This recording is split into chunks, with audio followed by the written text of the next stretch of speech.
奴才参见皇上。李德福，你可真有眼色呀，还敢过来见朕！皇上恕罪，奴才知道，皇上现在心情烦躁。不过太皇太后宣誓淑姑娘去那个慈宁宫觐见，奴才不敢不传呐。皇上，太皇太后不会想赐奴婢一杯御酒吧？没事，别害怕，朕陪你一起去。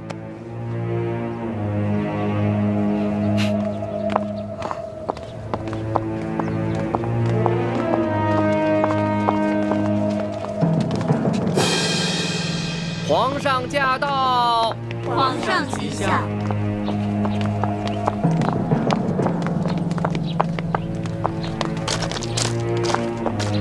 平身吧。谢皇上。你先在外面候着，朕进去跟太皇太后先说说。皇上，奴婢这颗脑袋能不能保住，可就靠皇上你了。放心吧。这太皇太后肯定不是个好说话的，万一皇上的面子她也不卖，那我是不是该赶紧脚底抹油溜啊？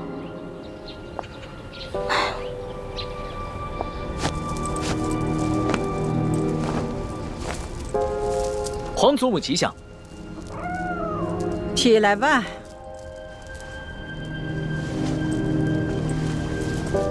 刚刚请拿了鳌拜，还有许多善后的事情需要做。皇上怎么会有闲暇来陪哀家这老太婆呢？不是，皇祖母一直教诲说，越是处理大事，越要从容。孙儿一直谨记于心呢。幸亏爹和师父没有先见之明，别的功课都任由我偷懒，却逼着我狠练轻功，关键时刻果然能够救命。可是我千辛万苦才得到的铜匣，还有那么多值钱的珠宝还在永乐斋，这可怎么办啊？哎呦，管他的，也顾不上这些身外之物，先保住小命要紧。难怪鳌拜会栽在这个小丫头手里，都这个时候了，她居然一点儿也不慌了。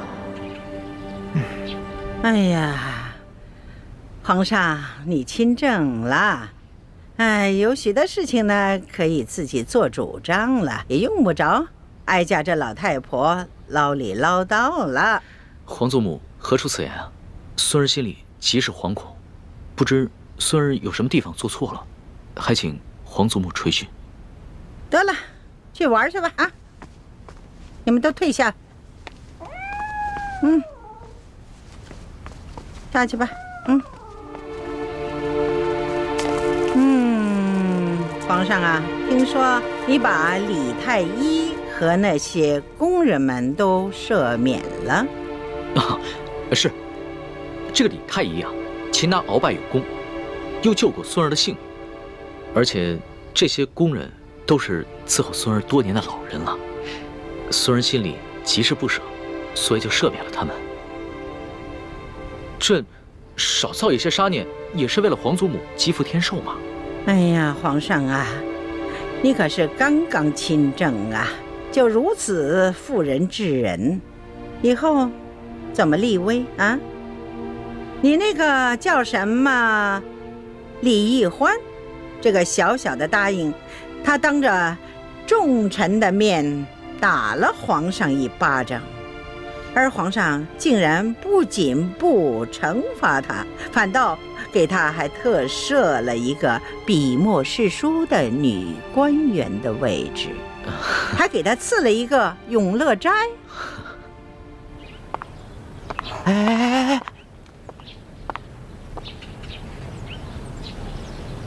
这些做奴才的可真小心，唯恐听到了不该听的，都站得远远的。我可顾不了那么多了，我得认真的听着，万一龙小弟顶不住了，我好赶紧溜啊！皇上，你这法度尊严何在呀？哀家本来想协助你处置这些事，没料到你已经特赦了他们。你眼里还有哀家这个把你从小苦心养大的，把你扶上皇位的老祖母吗？你全然不顾哀家这副老脸了。皇祖母息怒，若是因为此事伤了皇祖母的凤体，那可真是孙儿的罪过了。皇上若眼里还有哀家，就立刻下旨赐死这个李易欢。好狠的老太婆，果然还是不肯放过我。龙小弟，如果你保不住我，那我就只能发个讯号，通知朱哥哥和我一同撤离了。那你从此之后就再也见不到我。你可不要怪我绝情啊！谁叫你这个皇帝当得这么窝囊，连自己的结拜大哥都保不住。孙儿自小就没了父母，全凭皇祖母的疼爱，才将孙儿一手养大。孙儿对皇祖母之心，那是天地可见的。此事，孙儿可能处置上有些不当，但绝无半点忤逆之心呐。唉，罢了。皇上呢是仁慈大度，也是正当年少多情嘛，也难免呢迷了心性，失了分寸。起来吧。哎，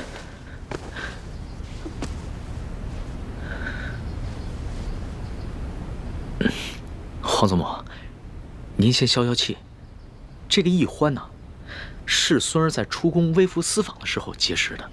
那个时候，孙儿一时玩性大发，就假冒侍卫龙三的身份和他结了拜，还谎称自己是皇上的替身。没想到他还真信了，所以他后来才打了孙儿一巴掌。其实吧，他不是冒犯龙威，他只是把孙儿当成了他那个假冒皇上的结拜小弟了。他居然不知道你是皇上？是啊，这个易欢出身草莽，没见过世面，性子又天真烂漫。孙儿也是一时兴起想骗骗他，没想到他还真信了。为了帮孙儿这个所谓的替身对付鳌拜，他还不惜性命，与鳌拜那是以死相拼啊！若是宫里的其他人对孙儿不敬，那自然是死不足惜。可是易欢她只是一个重情重义的傻丫头，又何必与他一般见识呢？哼，原来在你心里，我就是一个傻丫头。你认我做老大，就是为了戏弄我找乐子呢。皇祖母，说实话，这宫里又有哪一个女子肯为了孙儿不惜性命，与鳌拜以死相拼呢？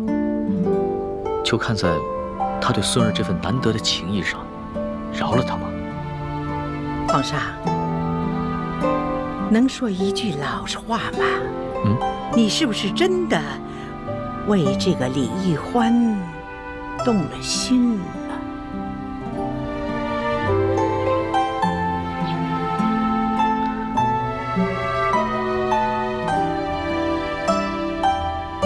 皇祖母，孙儿刚刚真正亲政未久，内有鳌拜的余党未能清理，外有三藩做大，还有前明余孽组成的反清联盟，时刻威胁着我大清江山，所以孙儿不敢沉溺于儿女私情，对任何女子都不会真正动心的。龙小弟，原来你对我果然不是真心，这样也好，咱俩互不相欠。哦，哀家以为这李易欢是一个狐妹子，让皇上迷失了心性。这样听起来呢，哀家也就放心了。至于这李易欢是要杀要赦，那就看皇上的了。皇祖母啊，这孙儿还有一事相求。这易欢呢，她娇俏可爱，天真烂漫，就像一个开心果，所以孙儿想把她接着留在宫里，让她伺候。你怎么又绕回来了？皇上啊，你小小的年龄，承担起大清朝的重任，哀家想想都心疼。皇上什么时候做到不动真情，不误国事，那你就真正的成长了。皇上，你看这后宫有那么多的小丫头，你叫哪个不是啊？非得她这个李易欢不可吗？她有何等的姿色呀？何等的本事？皇祖母，这易欢真的是非比寻常的女子。孙儿，求皇祖母成全。这个李易欢是不是在门口候着呢？那就叫他进来吧，让哀家见识见识。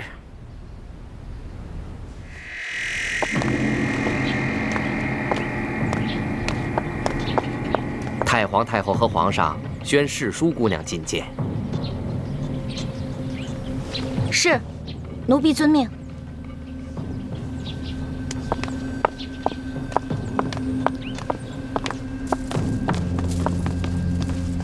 太皇太后，皇上，世淑姑娘觐见。太皇太后吉祥，皇上吉祥。果真是一个灵秀的人儿。你盯着哀家做什么？哦，奴婢只是好奇，原来太皇太后长这么好看呀，慈眉善目的，就跟画里走出来的观音菩萨似的。你不必在这里花言巧语。李欢，你可知罪？奴婢知罪。你知什么罪？讲来给哀家听听。奴婢白长了一双眼睛，没有认出来皇上就是货真价实的真龙天子。奴婢更是长了一个猪脑，居然皇上说什么，奴婢就信什么。你看，皇上，你看这小丫头啊，她哪里是在认罪呀？她分明的是啊，拐着弯的数落皇上。皇祖母，这丫头一向如此，心直口快，不知轻重。那你就起来吧。谢太皇太后。太皇太后，奴婢说的都是真的，没有骗您。当初奴婢看上皇上穿着龙袍，坐着龙辇回到御书房的时候，也觉得好奇，奴婢就追上去问皇上：“哎，你到底是皇上还是龙三啊？”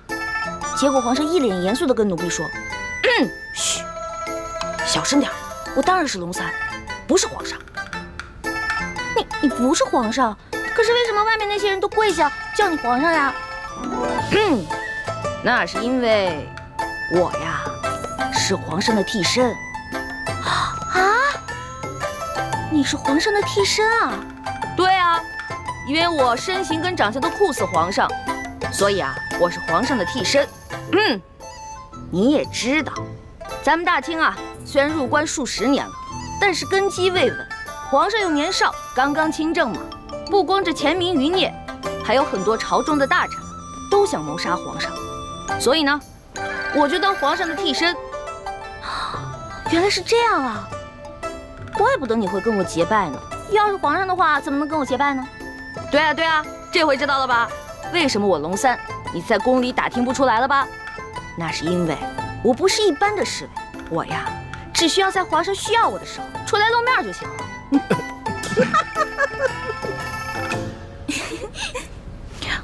太皇太后，你们都笑什么呀？奴婢说的都是真的，没敢骗你。奴婢当时就想，龙小弟真可怜，为皇上卖命，还得替皇上挨刀子。这丫头啊，果真有趣呀！皇祖母，当时的情形啊，确实如此。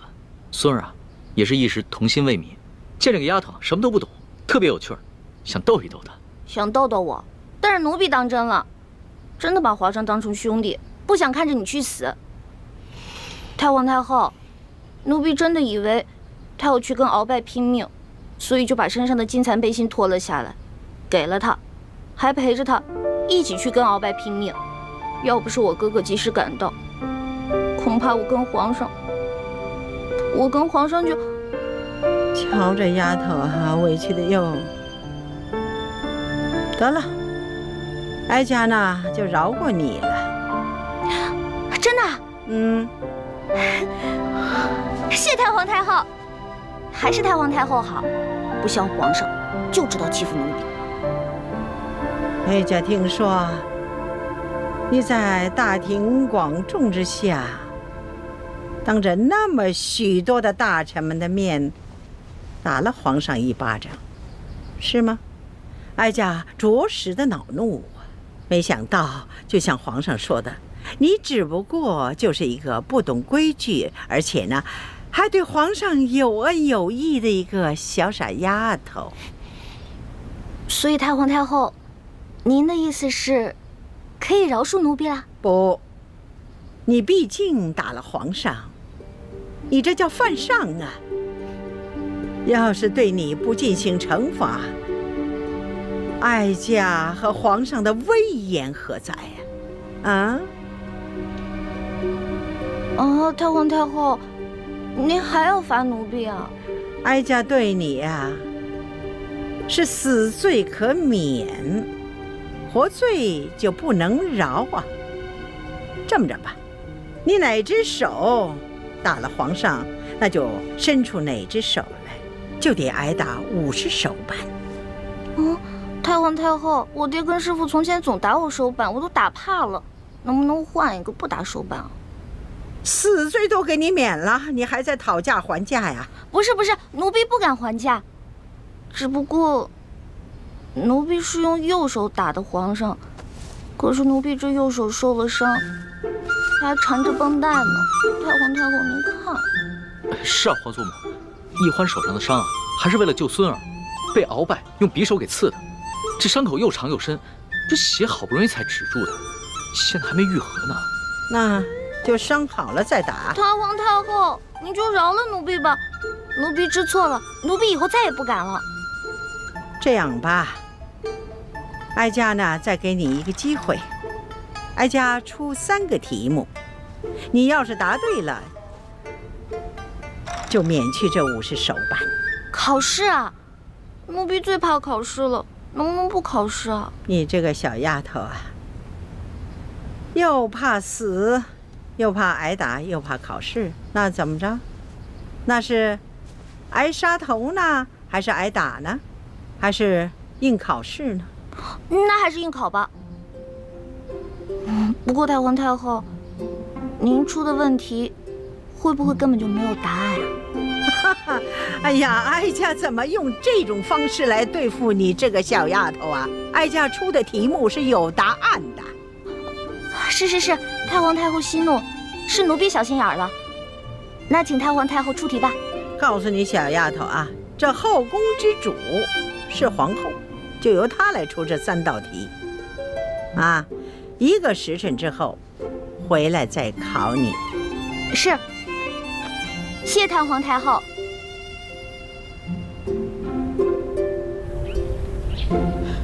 皇祖母，你就这么轻易的放过李奕欢那个狐妹子了？不放过她又该如何呀？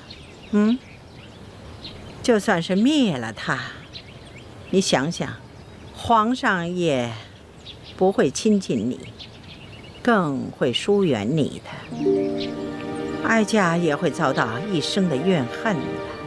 那您就不担心李奕欢继续留在宫中祸害皇上？开始的时候哀家也有担心，可后来一见到这个李奕欢呐，她只不过就是一个鲁莽的小丫头而已呀。皇上也就是少年心性，找一个新鲜有趣的玩伴而已。所以哀家呢，想放他一马，等待以后视情形而定吧。既然皇祖母都这么说了，那妾身就暂且忍耐了。哀家出了这3道题，1是为了考量一下这李奕欢，2呢也好给皇后一个机会。现在呢，这前面这2道题呢，就由皇后来出，最后这道题由哀家来把关。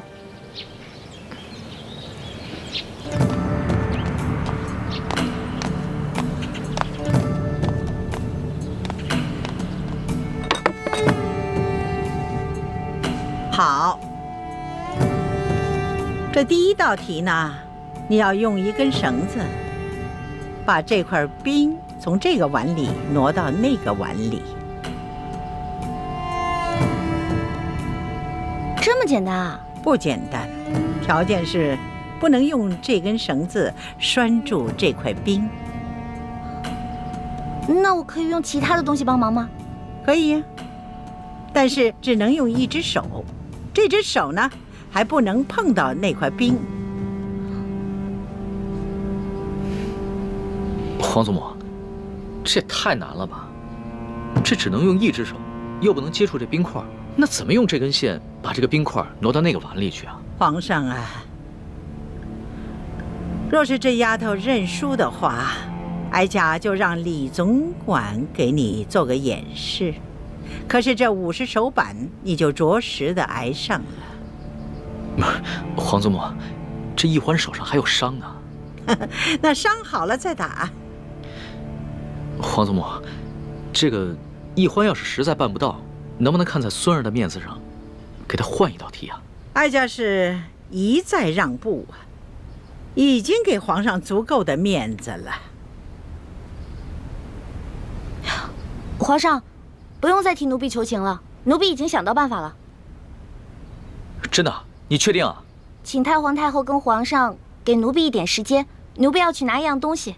可以呀，不过你得快点儿，不然的话这块冰就化了。谢太皇太后，奴婢告退。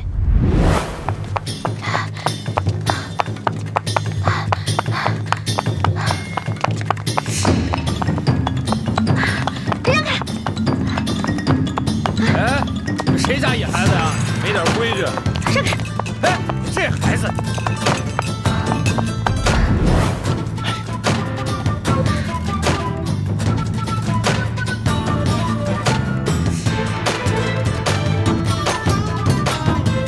丫头怎么还不回来？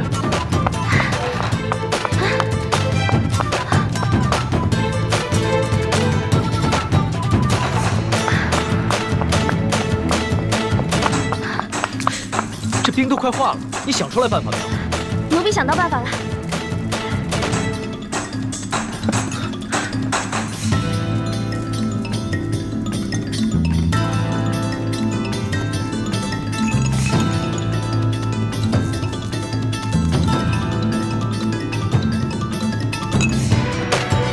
好了，稍等片刻就可以了。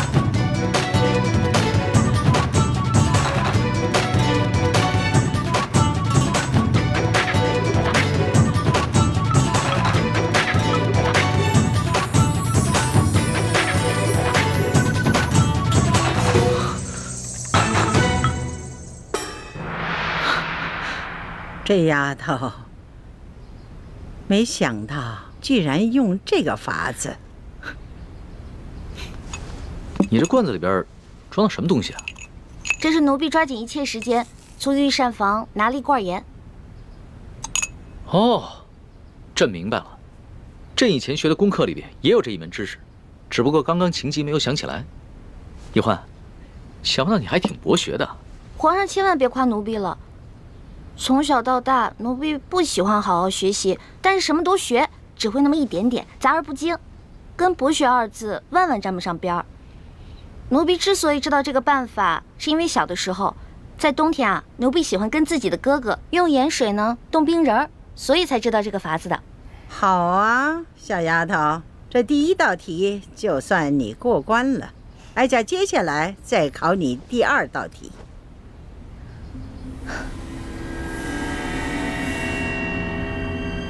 你数数，横着数多少，竖着数多少，一共多少个铜板？数数。回太皇太后，横着数有4个，竖着数有5个，一共是8个铜板。好，你就从这8个铜板里头拿出1个铜板来，把这2列铜板变成都是5个。啊？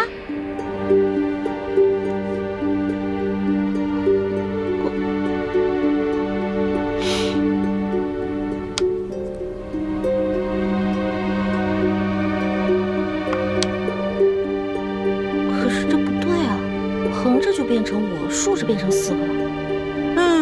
哀家给你一炷香的功夫，你要是再猜不出来，那就算你输了。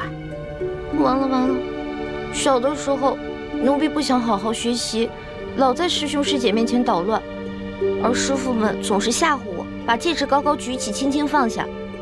啊，这下好了，以前没挨多少打，现在又全给补回来了。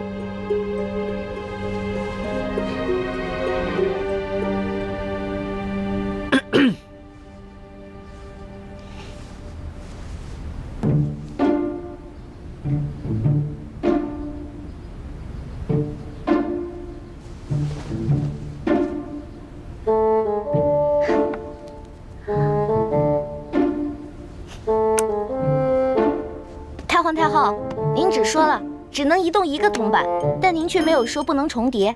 您看奴婢做的对不对啊？哎呀，小丫头啊，这是你自己想出来的，还是有人帮衬你作弊呀？太皇太后恕罪，其实是皇上先想出来的，然后告诉了奴婢，奴婢才说出答案的。你这丫头，朕好心帮你，你还出卖朕。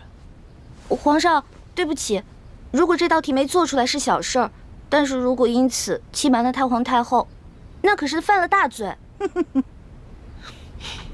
皇祖母，其实呢，孙人也就是摆了个手势，不能算是作弊。再说了，这道题啊，它本来就简单，孙人就算不提醒易欢，易欢他自己也能想出来的。你这易欢小丫头，她若是不承认，你皇上也不承认，那哀家再怀疑也逮不着你们的把柄。罢了，就看在你这小丫头诚实的份上，这道题就算过了。谢太皇太后。太皇太后，您人真好，就像画里走出来的观世音菩萨转世似的。净说漂亮话。好了，哀家呢，接下来再给你下第3道题。不过呢，皇上，你就不能再度的帮衬作弊了。孙儿明白，这第3道题，孙儿绝对不会再帮他作弊了。你如果再作弊，当然也算输。这第3道题，小丫头，你听好了啊，什么事情别人都能做得到，偏偏你自己做不到。这个嘛，奴婢知道了。除了奴婢，其他人都能杀了奴婢，唯独奴婢自己不能杀了自己。好，这个答案好。皇祖母，这一关易欢算是过了吧？哎呀，皇上啊，不要高兴得太早了。你想想啊，一个好好的人，他为什么平白无故的去杀人呢？当然了，每个人都有能力去杀自己，只是呢，看他愿意不愿意杀自己。所以呢，这个答案不对。这道题的答案不对啊？当然了，这个答案呢是需要有人来演示的。太皇太后，奴婢现在脑子都成浆糊了，实在是想不到答案。看来你是自愿认罚了。皇祖母，孙儿也不敢再为易欢求情了。孙儿只是希望你能多给易欢宽限1日的时间，让易欢自己回去好好想想。好啊，那就看在皇上的面子上，就宽限你1天。为了不让别人给你帮衬作弊，哀家就要把你留在慈宁宫1天。待到明天这个时辰，你要是再答不上来，那就要着实挨打了。谢太皇太后。李欢这个小丫头真够机灵的啊，轻而易举的就解了这几道题。原本妾身出的第2道题是可以难住李易欢的，如果不是皇上相助，只怕他早就输了。皇后不要这么想，即使是皇上没有相助，这李易欢他也会答得出来的。只不过是呢，多花些时间罢了。幸好皇祖母出的第3道题把他难住了，就算他想了3天3夜，也未必想出答案。只是，又怕这一夜之隔，又有人给他送答案去了。只要皇后你知道哀家为什么出这3道题的目的就可以了。为什么计较结果呢？如果这李易欢没有想出这个答案来，那作为皇后你该怎么做才会是最好的结果呢？鳌拜已经被打入天牢了，你难道还要替他卖命？我哪有替鳌拜卖命？我这不跟你一样被鳌拜逼着服了大补丸才身不由己的吗？我也就是偶尔替鳌拜传递一下消息。哎，可我没有做过什么过分的事情啊。李太医，看在咱们是同乡又是同姓的份上，一定要替我保守这个秘密，可千万别出卖我呀。我们不出卖你，你就要出卖我们？易欢打了康熙一巴掌，你为什么要跟太皇太后告密？这叫杀人灭口。冤枉啊，李太医！我虽然跟你一样受制于鳌拜，可是鳌拜说了，我是他内线当中身份最特别的一个，有什么事他单独跟我联系。除此之外，别人毫不知情。我根本就不知道你们兄妹也知情啊，又怎么可能想到去杀你们兄妹灭口呢？我跟易欢，毕竟是皇上安排在鳌拜身边的人。你是担心有一天，我们知道了你是鳌拜的奸细，向皇上告密，所以才想借太皇太后的手，先杀了我们灭口。不，李太医，我没你想的那么狠。既然皇上已经把鳌拜拿下了，没有怀疑到我，那证明你们对我没有威胁。再说了，我是奉了太皇太后的懿旨监视皇上，每日向他汇报皇上的一举一动。可是皇上已经亲政，权威日重，我再也不敢像以前一样，真的事无大小巨细都向太皇太后去汇报。更何况皇上那么宠爱你妹妹，我怎么可能挑拨太皇太后去杀了你们兄妹呢？我要是这么缺心眼的话，我还能活到今天，还能当上大内总管？不是你，那会是谁呢？这我是真就不知道了。在皇宫里啊，这人际关系复杂着呢，你都不知道这背后谁拿着谁的钱，替谁办着事儿呢。好吧，我暂且相信你。看在咱们是同姓同乡的份上，这事儿就这么过去了。以后啊，我们要多多相互照应才是。对，相互照应，相互照应。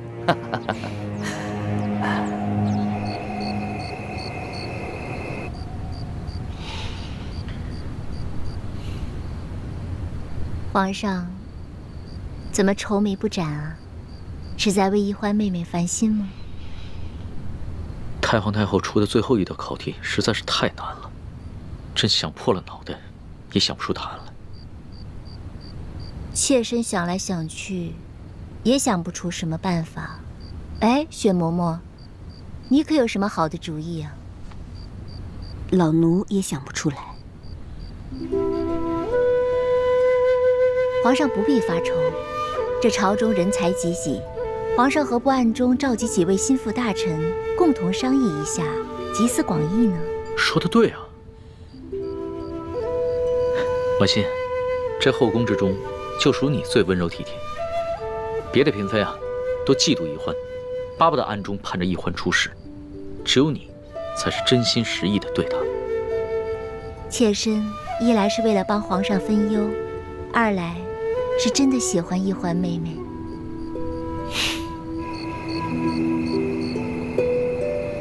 哎呀，你说咱们这皇上啊，自从亲政以来，可从来没有这么晚召见过咱们啊！啊，你们都说说，这有什么急事儿啊？会不会是鳌拜一案又出了什么重要线索？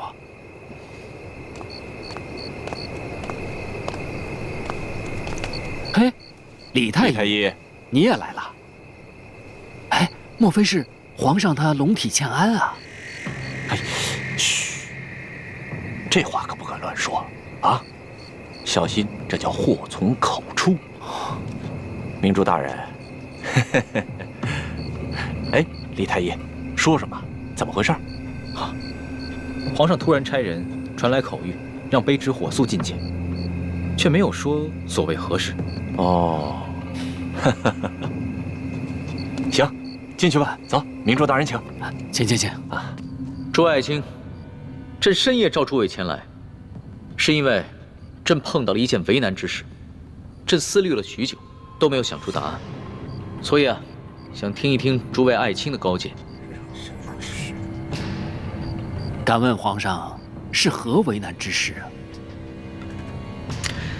这有什么事情啊？是只有其他人能做到，而自己却偏偏办不到的。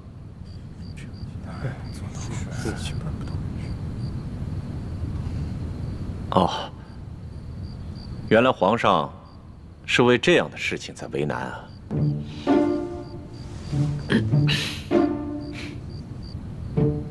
有了，比如说，别人可以杀得了我们，但是我们杀不了自己。这个答案不对，这个答案只是诡辩。我们每个人都有能力杀了自己，而不是绝对做不到。这个答案必须是别人可以示范出来给大家看，而自己却偏偏无法效仿的。皇上，不知皇上怎么突然问起这么奇怪的问题，还这么着急，想要知道答案？这其中缘由，朕不便透露。诸位爱卿只要好好开动脑筋，帮朕解忧就行了。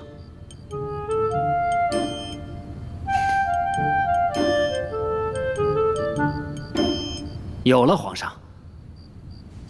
皇上，我们每个人都不能提着自己的头发，把自己从地面上提起来，但别人可以呀。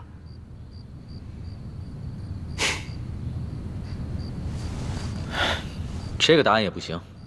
出题之人只怕会说，我们每个人只要轻轻一跳就可以离开地面，为何还要把自己的头发给提起来？所以啊，这个答案还是过不了关的。皇上，此等古怪刁钻的问题，实在是难有标准答案。究竟该怎么回答，完全要看出题的人是否在故意的刁难。据我推断，这个奸细应该还不知道我们在谷外的行踪，他更不可能料到我们居然前进了皇宫，所以我们暂时是安全的。有道理。好了，既然你们兄妹之间有此等传递消息的妙法，那朕也就放心了。那微臣先告退了。啊，等一下，皇上还有什么吩咐吗？真没想到，这么顺利就把铜匣找到了。早知这样，我跟师父也不用费尽心机进皇宫潜伏了。别难过了，学姐姐，我来这儿还想告诉你件事情。如果明天我那第3道题答不出来的话，那个老太婆肯定要毒打我一顿，到时候我只能脚底抹油溜了。我跟你说啊，那个铜匣还有搜刮来的那些金银财宝，都放在我永乐斋的床底下了。我们走了以后，只能靠你跟六师傅去取了。一旦取好了，赶紧跟我们一起撤吧。我早就盼着这一天了。哎，小师妹，其实你尽快离开紫禁城也是对的。你都不知道，看到你整日跟皇上形影不离的，大师兄心里有多别扭。唉，朱哥哥哪儿都好，就是太小气了。哎，我不能跟你说了，我得赶紧走了，被人发现了我就死惨了。哦，你小心点啊。知道了。这鳌拜一直不肯交出大补丸的解药，朕派索额图去鳌拜府上搜查，也没有搜到。李太医，你既然能解了朕的毒药，那这大补丸之毒你可能解？皇上，鳌拜并不敢谋害皇上的性命，所以给皇上下的只是扰乱心神之毒，而且分量很轻。但他给陈兄妹所服的大补丸，是他用来控制手下的独门毒药。微臣想尽办法，也只是配出了缓解毒性发作的药。朕真的是愧对你们兄妹。皇上这话，微臣兄妹实在是担不起。请皇上放心，微臣一定会继续实验，争取早日制出解药。已经3更天了，皇上早点歇着吧。朕刚刚亲政不久，朝中还有多少大事小事没能理顺？尤其鳌拜一案，牵连甚广，盘根错节，山西、直隶等省又遭遇了数十年不遇的大旱，朕岂能安心入睡？你先退下吧。微臣告退。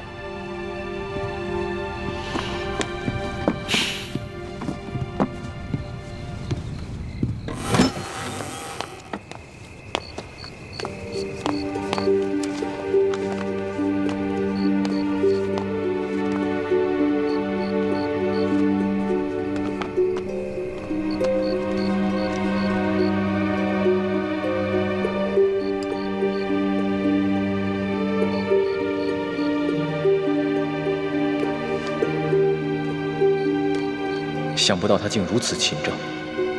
我听了小师妹的话，帮他斗倒鳌拜，也许失算了。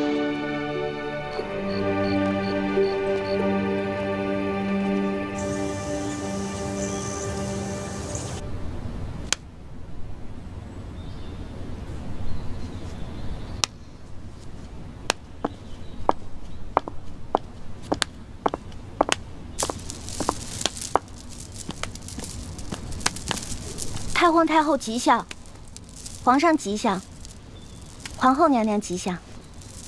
罢了，这答案有没有想出来？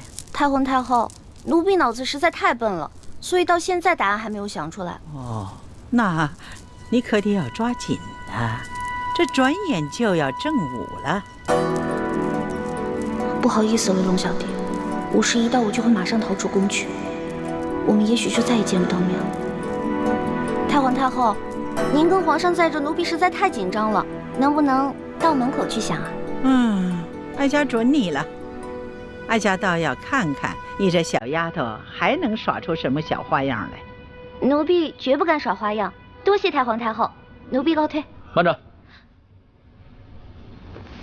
奕欢，外面日头大，朕赏你一把扇子。以免你那小脑袋瓜子被晒伤了，更想不出来了。多谢皇。等等，那扇子上有皇上新题的字吧？拿给哀家看看。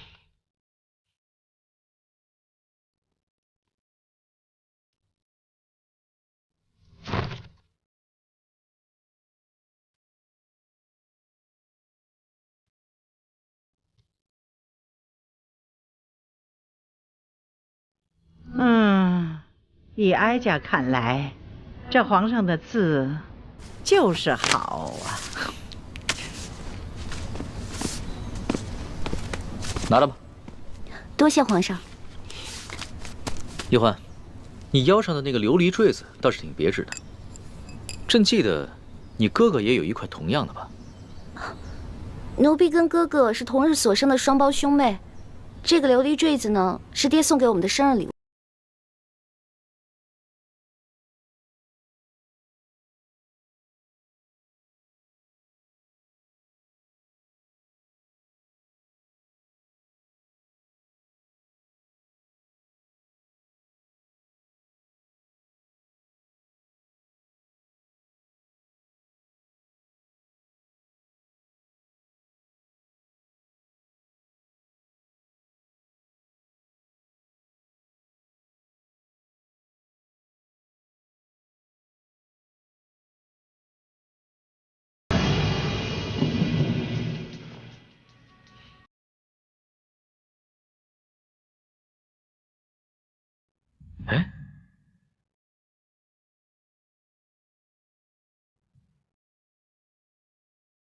哎，还真是，这个字又显出颜色来了，而且字体还变大了。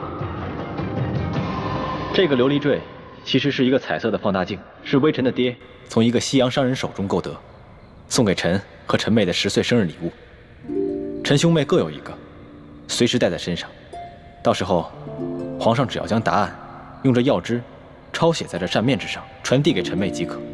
告诉他，用这个琉璃坠，他就会明白了。李太医，朕真的很羡慕你，能和奕欢有这么美好有趣的童年。不像朕，10岁的时候就父母双亡，而且还不得不提防宫中各路势力的算计。行了，那你赶紧去吧，要是耽误了时间啊，朕也救不了你。多谢皇上。慢着，外面天气太热了，本宫就赏世淑姑娘一方丝巾，擦擦汗吧。多谢皇后，奴婢告退。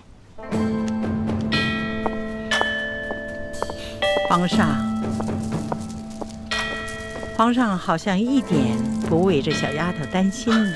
皇祖母，叶欢她只是本性纯良，并不是笨，孙儿相信她一定能想到答案的。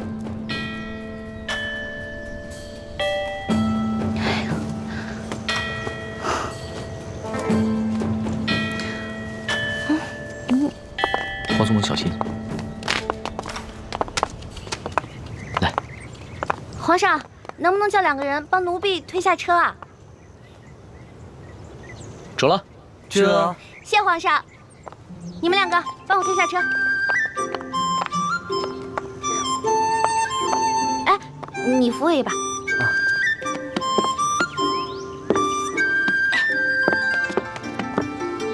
走吧。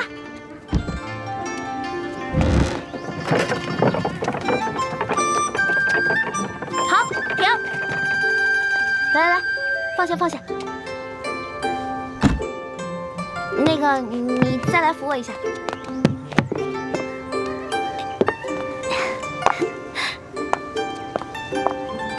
太皇太后，您看啊，这只有推车的人才能推动这辆车，而乘车的人永远推不动这辆车。我说的对吗？好，这个答案妙。皇祖母啊，这个答案啊，不仅解了题，这好像还给我们所有人一个警示。这有些事啊，只有旁观者可为，而当局者永不可为。是啊，皇上你也应该明白了，这丫头可不像你说的那是个傻丫头，可是聪明着呢。你可不能当局者迷呀。皇祖母说的是，孙儿谨记皇祖母的教诲。真没想到，这个李易欢居然如此聪明。你赐给他的那个丝巾，最后看了吗？妾身昨晚在听到皇祖母的一番话后，将这第3道考题的答案画在了丝巾上。他先答出题后，才打开丝巾看到了答案。你果真聪明，哀家一点你就通啊！你的相助啊，皇上和李易欢是心知肚明的，尤其是皇上对你的大度会暗中感激的。皇后啊，只是个名分，你必须攥住皇上的心，你的地位方能稳固。多谢皇祖母提点。义父，叔父不当差的时候，时常爱去城郊的镜湖钓鱼散心。你可以到镜湖附近等着，找机会跟他相认。好，到时候我就假装跟他邂逅，绝口不提你和易欢。好，那我就预祝义父跟叔父顺利相认。但愿吧。这么多年过去了，我真不知道，乍一看到我这个亲哥哥出现在面前，他会是什么反应。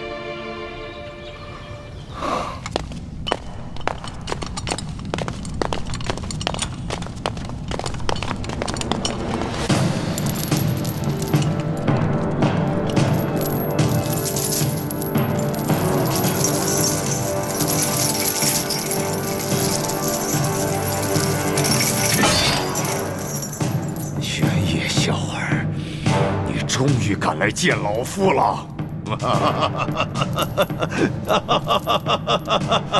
鳌拜，在牢里待了这么多天，想明白了吗？可有悔恨之心？老夫当然有罪。老夫这第一罪，当年不该冒死从乱军中救回太宗皇帝。老夫第二罪，不该征战沙场，出生入死，为你们爱新觉罗家族打下这片江山。老夫第三罪，不该对先帝于忠尽心尽力地辅佐你这个黄毛小儿。老夫第4岁，明知你翅膀硬了，要来诛杀老臣了，要独揽大权了，老夫未能先下手为强，除掉你这个昏君。事到如今，你还睡在几十年前的功劳簿上，丝毫没有反省。你圈地害民，党同伐异，欺君罔上，弄权误国之罪。要不是你当年救过太宗皇帝，要不是你为大清朝立过那么大的军功，朕就算砍你脑袋100遍都不为过。老夫现在是做了阶下囚，这一生的功过随你红口白牙怎么说。但是玄烨，我告诉你，你不要以为你除掉了老夫，你的皇位就能够坐稳了。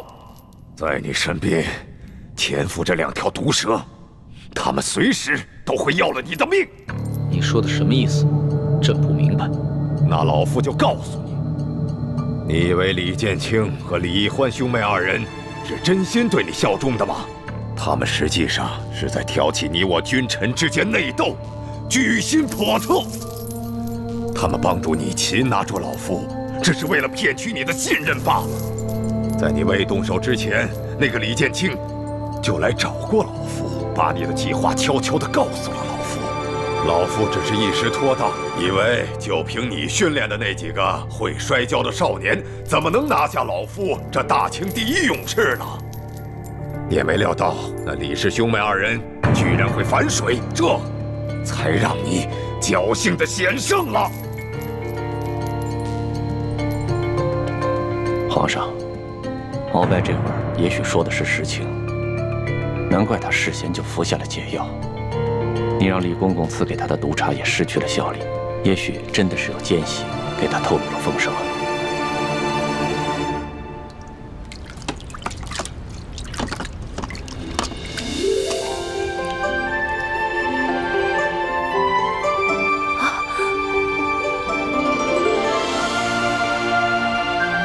这铜匣果然是真的。欢妹，你太厉害了，这么艰巨的任务居然被你完成了。是谁啊？平时老说我这个不行那个不行的，现在知道夸我啦？欢妹，我是你大师兄，又是你未来的夫君，你做对了，自然该表扬；做错了的，自然该批评。站直了，不管是表扬还是批评，我都是为了你好。哎呀，知道了。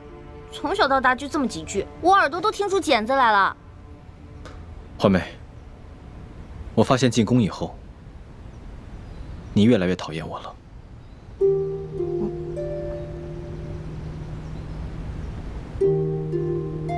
鳌拜，你以为朕会中了你的挑拨离间之计吗？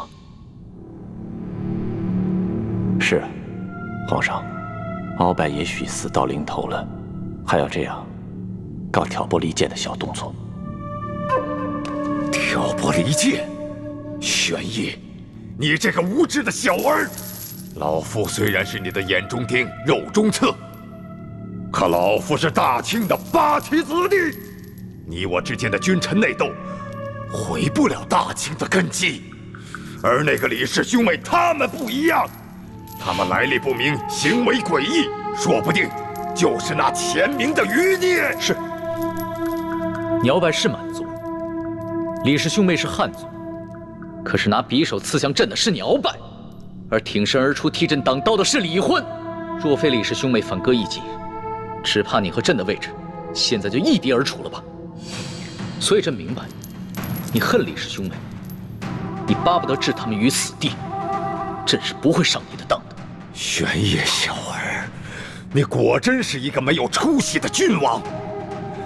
你被那李易欢的美色所迷惑，你被李氏兄妹2人玩弄于股掌之间。我们这些8旗子弟打下来的江山，终将毁在你的手上。老夫倒要看一看你有何脸面去见爱新觉罗家族的列祖列宗！你住口！朕已经不是当年那个只能听任你摆布的傀儡了。你要是再在朕的面前出言不敬，朕就让你的血溅在朕的龙袍之上！来吧！老夫这一生都在为大清卖命，没想到爱新觉罗家族竟然出了你这么个既阴险又愚蠢的懦夫！玄烨，你打开牢门，来与老夫1对1的决斗！来呀！如今康熙正在大力清除鳌拜余党，整个京城都人心惶惶。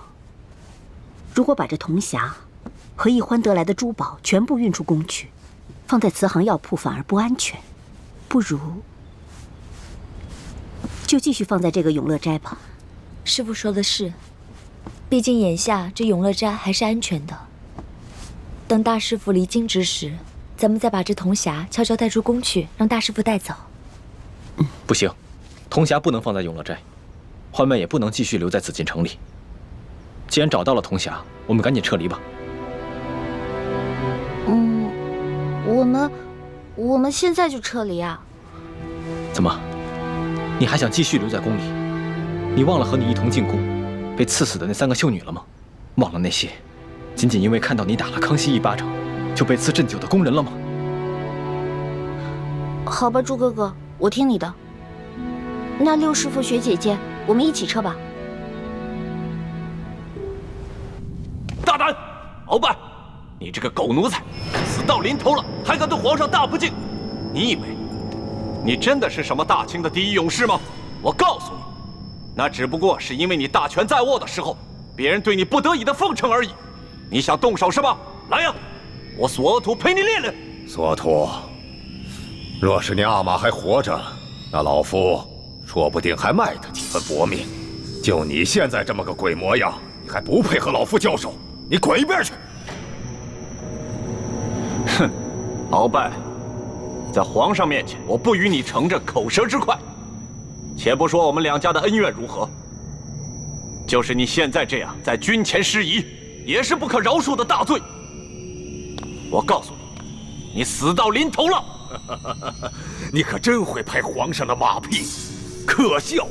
你阿玛索尼与老夫一辈子为敌，但老夫敬他是条汉子。可是我没想到，他怎么就生出你这么个没出息的小兔崽子呢？鳌拜，哪怕你是个勇士，像你这样的莽夫，也只配做爱新觉罗氏的鹰犬。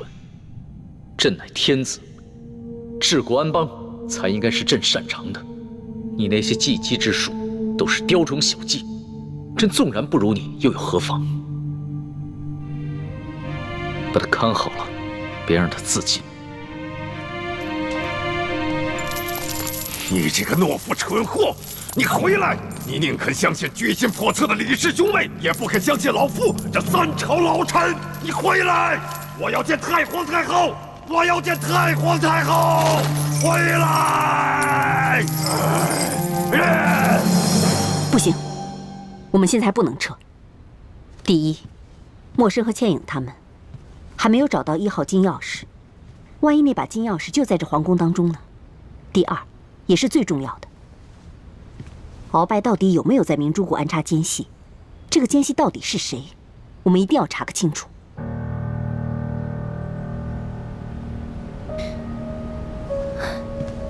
大师兄，要不这样吧，你跟易欢先撤吧，我和六师傅继续留在宫中，剩下的任务就交给我们吧。哎，不行不行，怎么能把你们2个留在宫里呢？我们要共同进退。太子，如今康熙对你和易欢极为信任，想要查出明珠谷中的奸细到底是谁，你们比我和倾城的机会大很多。眼下的确还不是撤离的时候。六师傅，是我思虑不周，我只想着让易欢赶紧离开康熙，以免受他蛊惑。一时情急，居然把查奸细这等大事抛在脑后了。太子，你平常行事的确很冷静，但是有些事情牵扯到易欢的时候，就很容易冲动。义父，你还是尽快跟叔父相认吧，说不定叔父知道鳌拜潜藏在明珠谷的奸细是谁。也只好如此了。不过，不管结果如何，这件事情你都不要告诉易欢，更不要告诉倾城，还有你六师傅。义父，其实倾城和六师傅跟易欢真的不一样，他们的嘴巴都很紧。我不是不信任你六师傅，只是我身为大明义士联盟的盟主，却有一个在清廷皇宫任大内总管的亲弟弟。这件事情如果传了出去，我又有何面目去见联盟的同仁呢？徒儿明白了。但愿叔父顾念骨肉亲情，能投靠咱们联盟，做咱们的内应。我总是觉得有点不太可能。但愿吧。但愿我李氏的列祖列宗能够庇佑，保佑我这个弟弟能够弃暗投明。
传家，你现在吹的是什么曲子啊？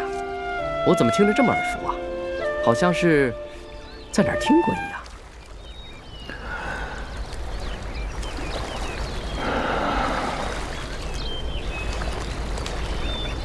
这个曲子是我家乡的小调，名字叫做《忆亲人》。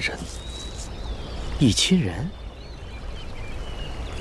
我只是觉得这个曲子这个旋律有点耳熟，什么名字我倒是记不得。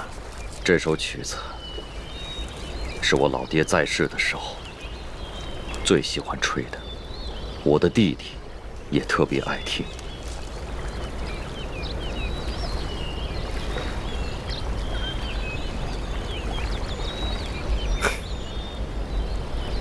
这个曲子我小的时候也特别爱听，只是有好多年没有听到了，现在也忘得差不多了。真没想到今儿在这儿听到了。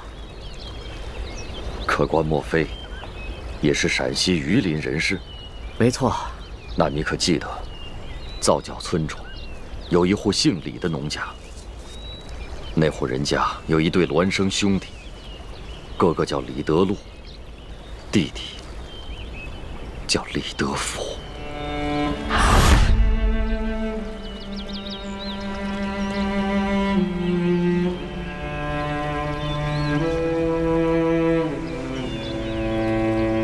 你是？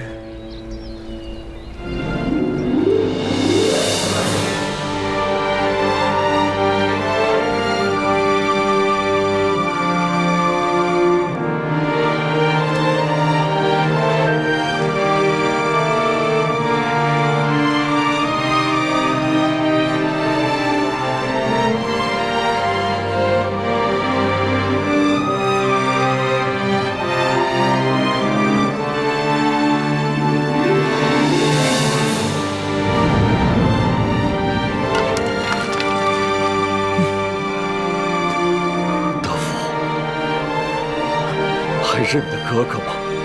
你还活着？你没死？德福，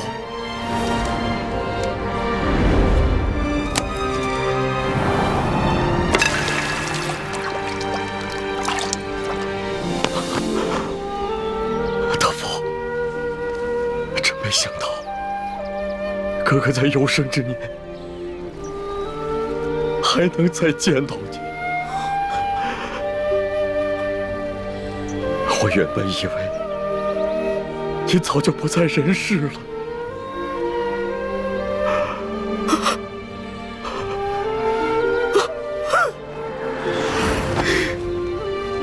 哥，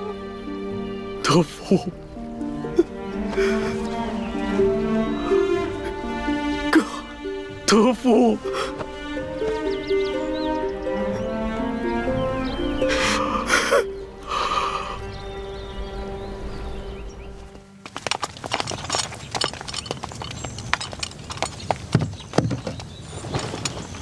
哎，世淑姑娘，索大人，什么事儿这么着急啊？我告诉你啊，我在这鳌拜府当中又发现了一间小小的密室，这打不完的解药说不定就藏在里面。可是这些工匠呢，笨手笨脚的打不开那个机关。我想这怎么办呢？我想来想去，就想到了世淑姑娘你呀。我也不知道能不能打开，但是我去试试吧。哎呀，太好了，快请吧，走。大哥可成家了，嫂子可贤惠，有几个子女？成家了，有3个孩子，2儿1女。至于你嫂子，她早已不在人世了。是啊，这世道原本就不太平，又有几家人能够骨肉相守的？大哥即便如此不幸，也比小弟强多了。当年你引开追兵之后，我就一个人在外四处流浪，到处打听你的下落。后来多尔衮把我抢了去，在他府上做了奴才。几年之后，他见我做事机灵，就把我净了身，送到皇太极身边伺候。那时候，我本已有了心仪的姑娘，却被迫做了这不男不女的太监。小弟啊，这么多年你受苦了。大哥真的没有想到，你还能认我这个哥哥。我原本以为你现在在紫禁城中是要风得风，要雨得雨，而我却是穷困潦倒。我真没想到，你还能认我。哥，你说的这是什么话呀？我在这个世界上，就你这么一个亲人了，我怎么会不认你呢？哥，我如今有了用不完的金山银山，正愁没人跟我分享呢。这下好了，你来了，哥，你把侄儿侄女都接进京来，我在京城给你买一处大宅院，然后再续几房妻妾，咱们兄弟好好享受这下半辈子。弟弟啊，你的这番心意，哥哥心领了。但是哥哥这次找你，并不是为了你的钱财。哥，你一定是想谋一个好的差事，对不对？你放心，包在小弟我的身上。1个月之内，我先给你谋个闲职，年内呢，我再找机会把你外放到一个油水充足的富庶之地，怎么样？我也不是为了做官，既不想发财，又不想做官，哥，那你到底想要什么？只要兄弟能办得到的，绝对没问题。德福，你知道哥哥现在是什么身份吗？什么身份？我很久以前已经把名字改了，我不叫李德禄了。那哥哥如今叫什么？李定国。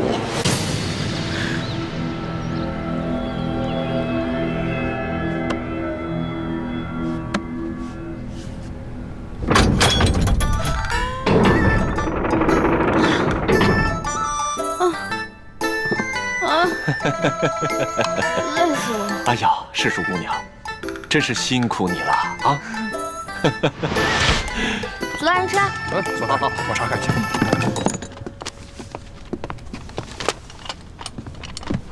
索大人，啊，这箱中没有解药，全是文书信件。没有解药，我看看。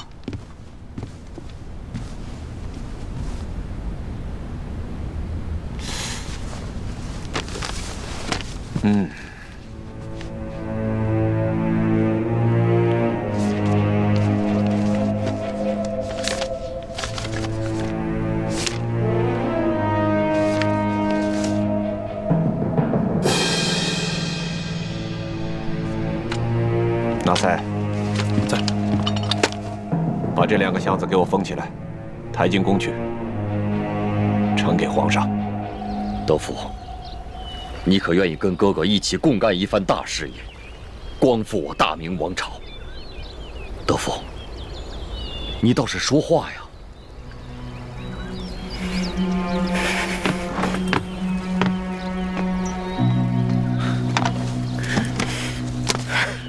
德福，你就心甘情愿地做大清的奴才吗？做大清的奴才怎么了？他中明王朝给过我什么？杀死了我的爹娘，饿死了一整村子的人，害得我们骨肉分离，逼得我走投无路，只能在死尸堆里面抛尸的。后来还被迫做了这不男不女的太监。我辛辛苦苦了30多年，我苦熬了30多年，如今你却让我为朱氏的后人去冒杀头的危险。德福，你听我说。我不听。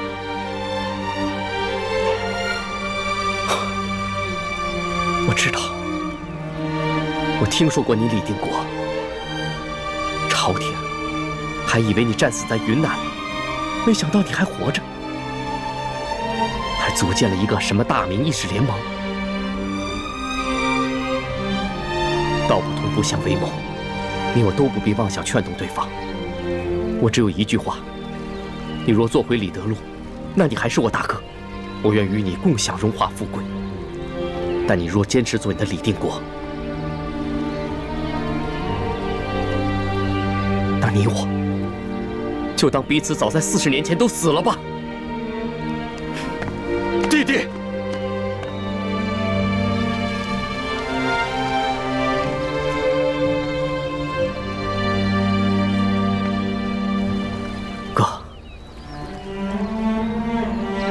我最后问你一句，你是要做李德禄，还是做李定国？我李定国，生是大明的人，死是大明的鬼。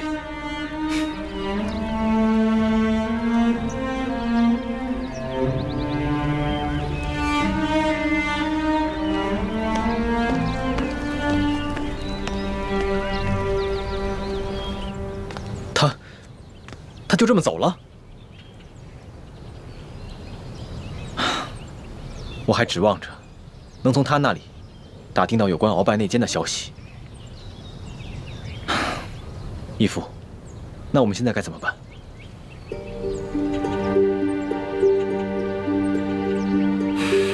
既然他贪图荣华富贵，敢为大清走狗，那我就当他40年前就已经死了。现在的他，就只是大内总管李德福，不再是我的弟弟。你们以后行事，一切以我联盟利益为重，切不要顾及我和他的兄弟之情。他中了鳌拜的大补丸之毒，现如今，鳌拜被关进了天牢。若没有康熙的手令，谁也不能见他。鳌拜没有办法把美约大补丸之毒的解药给他。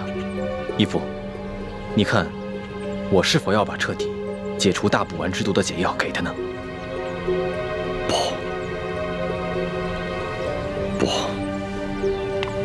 不能彻底帮他解毒。你在宫中多次试探他，以他的心机，这次我跟他相认，他多半会怀疑到你。万一鳌拜供出他来，那他极有可能出卖你跟易欢，甚至出卖我这个亲哥哥，来将功赎罪。那义父的意思是？眼下只能利用大补丸来控制他，这样一来可以保证你跟易欢在宫中的安全，二来你跟易欢在宫中行事，有他相助，也会便利一些。可他毕竟是您的亲弟弟，我跟易欢的叔父，我们这么做，未免也太……太子，你以为我如此算计，我的心里就好受吗？他可是当年我豁出性命去要保护的亲弟弟呀！可现在在国家大义面前，我没法再顾及兄弟之情。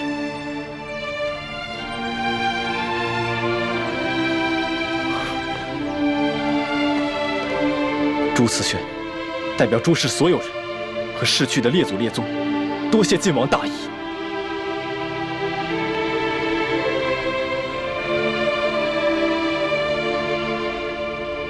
真没想到，李公公居然是我爹的亲弟弟，我的亲叔父。是啊，李公公为人圆滑自私，和义父完全是心性相反的两个人。可是朱哥哥，虽然李公公这个人圆滑自私，但是他是我爹的亲弟弟，我的亲叔父。他虽然不肯投靠我们，但是他也没做什么出卖我们的事情啊。我爹让咱们拿大补丸的事情去威胁他，我怎么觉得心里过意不去呢？其实，我心里也过意不去。不过既然义父吩咐了，我们也只能执行。有时候想想，我爹也真够冷血的。他居然亲手射杀了我娘，那可是为他生了3个孩子的结发妻子啊！当时他还射了我一箭，还好我身上有个玉佩，要不然，我早就没命了。环妹，你千万别这么说，若是让义父听到了，他该有多伤心呢？义父也是迫不得已，舍小我取大义，就像古时候舍弃自己的亲生儿子而救护赵氏孤儿的义士程婴。可我从来不觉得程婴做得对啊，为什么他的儿子要替赵氏孤儿去死呢？2个孩子的命难道不一样重要吗？从小我一直不明白，为什么我爹总觉得你跟你父皇的命要比我跟我娘的命更重要？越说越不像话了，这就是君臣父子伦理纲常。你记住了，这话千万不能让义父听到。知道了，我这不偷偷跟你一个人说吗？我知道我说这些话大逆不道，以后不说行了呗。千万别跟我爹说啊！你知道就好。环妹，你记住了，平时再怎么任性，再怎么胡言乱语都没关系，唯有这些有违伦理纲常的话，千万不能再说了，知道吗？哦，你怎么跟龙小弟一样啊？严肃起来让我心里特别害怕。不跟你说，我要去找我龙小弟玩了。环妹。